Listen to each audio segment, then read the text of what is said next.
अस्सलामुअलैकुम वरहमतुल्लाहि वबरकातुहू। नाज़रीन कराम, कैसे हैं आप? सब खैरियत से हैं? आपने देखा हालिया दिनों के अंदर मेरा एक क्लिप जो किसी जगह पर मैंने चंद मवाकों पर उसको बयान किया बतौरे मफहूम खुलासा, उसको लेकर के बाज हजरात ने और एक शख्स ने बिलखुसूस उसने कहा कि ये हदीस ही नहीं है और ये बेहुदा है फुला फुला। इन्होंने पिछले दिनों सराहतन रसूलुल्लाह की गुस्ताखी की सल्लल्लाहु अलैहि वसल्लम, खुद से एक झूठी हदीस बना के मंसूब की, और सिर्फ झूठी नहीं थी, बेहुदा थी, गुस्ताखाना थी, बेहयाई पर मबनी थी।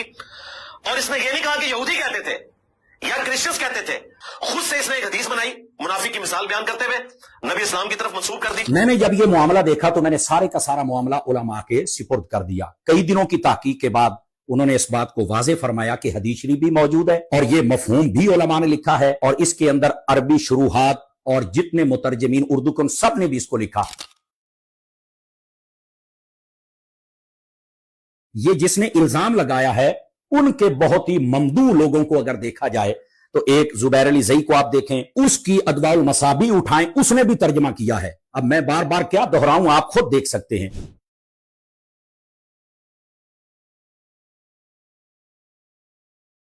इसी तरह ये तफसीर अहसनुल बयान, अगर आप सलाहुद्दीन यूसुफ की देखी, जिनकी ये बड़ी तारीफें करते और कहते हैं कि क्या बात है इन तफसीरों की, उसके अंदर भी यही हदीस और उसमें क्या लिखा है। फिर इसी तरह ये जो ऐप है 360, इसको जनाब अल्लाह की नेमत कहा जा रहा है। बाकी इस्लाम 360 को इस दौर में आप अल्लाह ताला की निशानियों में से एक निशानी समझें, अल्लाह ताला की निशानियों में से एक निशानी समझें। तो मैंने कहा नेमत की तरफ ही तवज्जो कर लो कि वहां क्या लिखा हुआ है।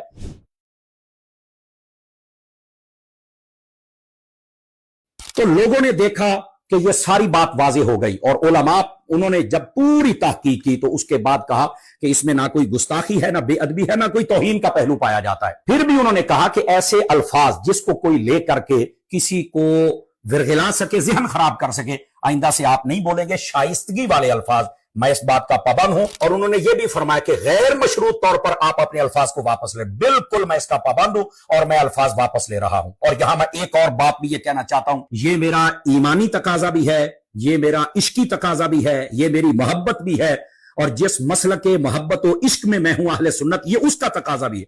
अहले हक जब उनको कोई कह दे कि ये अल्फाज नामुनासिब है तो वो फौरन उससे बरात का ऐलान करते हैं। मैं इन अल्फाज को गैर मशरूत तौर पर वापस भी लेता हूं, बरात का ऐलान भी करता हूं, और साथ ही साथ मैं अल्लाह की बारगाह में अपने आप को आजिजी के साथ पेश करते हुए अपने रब से मुआफी का तलबगार हूं, रुजू करता हूं, तौबा करता हूं। और महबूब करीम सल्लल्लाहु अलैहि वसल्लम आपकी बारगाह अक़दस में भी, उसकी वजह यह है कि हम हैं अहले सुन्नत, हम हैं अहले अदब, हम हैं अहले इश्क, हम हैं अहले मोहब्बत। हमारे और दूसरे लोगों में फर्क ही इसी मोहब्बत का है। हम कहते हैं गुफ्तगू करें तो अदब के साथ, महबूब के कूचे का नाम ले तो अदब के साथ, उनके सहाबा और अहले बैत का नाम ले तो अदब के साथ, तज़किरा करे तो अदब के साथ।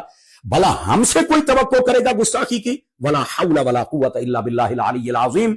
हम तो इस इल्जाम को ऊपर फेंकते हैं और रद्द करते हैं। इसलिए मैं अल्लाह की पाक बारगाह में एक मर्तबा फिर, मेरे अल्फाज भी किसी को पसंद ना है तो मैं वापस लेता हूं, माजरत खां भी हूं, इनको वापस लेता हूं। चूंकि अल्लाह की बारगाह में आजिज होने से, तौबा करने से, माफी मांगने से बंदे का कद कभी छोटा नहीं होता है।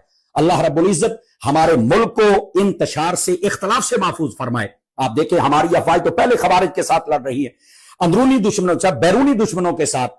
यहां एक अजीब सा तमाशा जिसकी कोई बुनियाद नहीं है। बहरहाल मैंने ये सब कुछ इसलिए कि हम अहले सुन्नत हैं, हम अहले अदब हैं, हमारी वजह से इस मुल्क में कभी बदअमनी नहीं हुई और ना हम ये हिस्सा मिलाना चाहते हैं। इसलिए मैं अल्फाज को गैर मशरूत तौर पर वापस भी ले रहा हूं और अल्लाह की बारगाह में मुआफी का तलबगार भी हूं। अल्लाह रब्बुल इज्जत मुझे मुआफी अता फरमाए और तमाम अहले इश्क पर अल्लाह ताला अपनी रहमत की निगाह फरमाए। आमीन। व आखिरु दावाना अनिल हम्दुलिल्लाहि रब्बिल आलमीन।